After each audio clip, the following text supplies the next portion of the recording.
Assalamualaikum warahmatullahi wabarakatuh. Nama saya Muhammad Aidil bin Halil.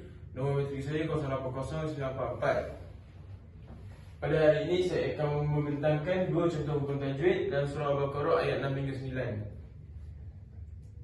9. Yang pertama, daripada ayat 6 yang saya dapati, idgham ma'al gunah.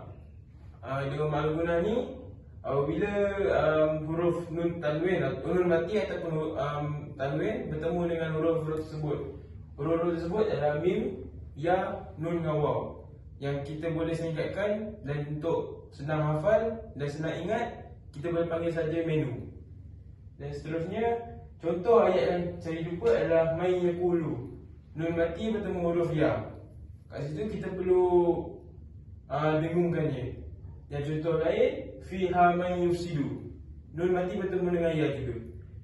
Seterusnya, ayat 9. Hukumnya adalah ifa hakiki. Dan yang pertama, yang ifa hakiki ni terdapat 15 huruf, iaitu huruf ta, qaf, fa, sa, jim, dal, za, zai, sin, shin, sod, dot, ta, za dengan kaf.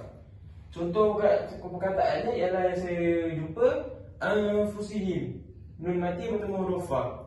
Dan kat sini menyebut nun mati atau tanwin di antara bacaan idgham seperti didengungkan dengan kadar panjangnya selama 2 harakat.